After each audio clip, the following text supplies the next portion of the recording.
umusaruro biri gutanga nuko byegereye abaturage bo hasi batashoboraga kujya aho bandi bari guhura ari gihe byajyaga bera kuri stade. Bamwe mu baturage biganjemo urubyiruko wo murenge wa Kinyinya baganira na Radio ndetse na TV10 ubwo yizihizwaga umunsi w'intwari bagarutse cyane ku gushimira leta y'u Rwanda yatekereje gushyira umunsi mu midugudu bavuga ko ibi bafasha kwitabira ku buryo badashobora gucikanwa n'ibiganiro.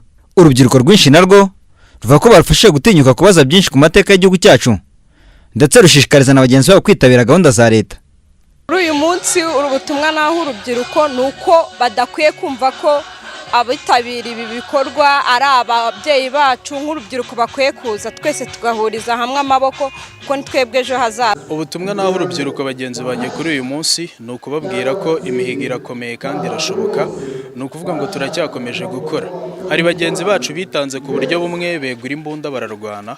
Uyu munsi ntabwo turimo gusabwa gufata imbunda ngo tujye mu ishyamba, ariko urugamba ruracyakomeje, urugamba rw'iterambere, urugamba rwo kwiyubaka. Nabaha sinari urubyiruko cyane cyane naruha ababyeyi babo. Umubyeyi ni ukangurira umwana akigisha umwana akambwira umwana meze gutya igihugu cyawe kugira ubeho byagenze gutya kugira tugere muri uno munsi wo kwibuka. Nanone byavuye aha.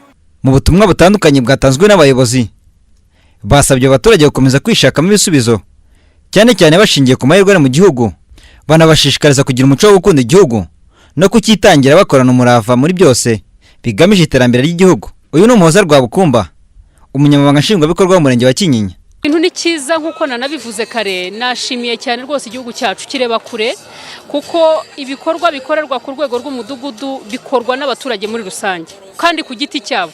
Nababwira yuko ibikorwa byose byateguwe muri uyu murenge nta ruhare rw'umurenge rurimo, uretse ndavuga kubategurira, kugushaka uburyo bateguye amatente, intebe n'ibindi byose ndetse n'ubusabane. Nibo kuko babikora ku bushake bwabo babishaka. Rero ni ikintu cyiza, bagira ownership y'igikorwa iyo byabegereye. Abaturage ba Kinyinya icyo tubasaba ni ugukomeza indangagaciro z'ubutwari kuko turazifite, dufite abatubanjirije, dufite ibikorwa bakoze biragaragara n'ibyo bituma tugera aho turi kandi intwari turacyazifite. Ubwo rero gutera ikirenge mu cyabo nicyo basabwa, nicyo dusabwa twese nk'abanyakinyinya kugira ngo turusheho guteza imbere aho turi mu midugudu, utugari ndetse n'umurenge wa Kinyinya muri rusange, kandi mu by'ukuri tugaragaza ibikorwa by'ubutwari nk'ibisanzwe. Ibi birori byo kwizihiza umunsi w'intwari kandi muri uyu murenge byabaye impurirane, dore ko bari bakiriye Nyampinga w'u Rwanda 2019 ni Mwiza Megan wanavukiye muri uyu murenge wa Kinyinya. Mu butumwa yageneye urubyiruko akaba yarusabye guharanira kuba intwari ndetse no kwitabira gahunda za leta. Umunsi w'intwari kuri jye ni umunsi ukomeye, ni umunsi abanyarwanda twese dufatanyirizaho kwibuka abatubanjirije bagize ubutwari, ntibatinye, ntibagire ikibazo cy'uko babura n'ubuzima, bemeye bakabura n'ubuzima kugira ngo igihugu cyacu tube twishimira amahoro dufite ubu ngubu. Umunsi w'intwari rero unyibutsa cyane ko amahoro ndi kwinjoyinga ubu ngubu, umutekano ndi kwishimira ubu ngubu, hari abawuharaniye mbere ngo ubuzima bwabo kugira ngo tube turi aho turi ubu ngubu. Hano tuyigira ibintu byinshi, tuba twagize ibiganiro. Tugomba rero uri urubyiruko, uri umuntu mukuru, burya ntawe umenya byose. Niyo waba ubizi byinshi ntago wabura akuta mu gutwi utaruzi.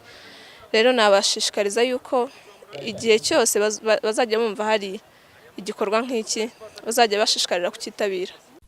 Insanganyamatsiko y'umwaka iragira ati dukomeze ubutwari mu cyerekezo twahisemo. Ibyiciro by'intwari z'igihugu ni bitatu, harimo Imanzi, Imena n'Ingenzi. Umurenge wa Kinyinya ni umwe mu mirenge 15 igize akarere ka Gasabo, uherereye mu kagari ka Gacuriro, umudugudu wa Karembo, ukaba ufite ubuso bwa kilometero 23.3. Ugizwe n'abaturage 57 n'abaturage 951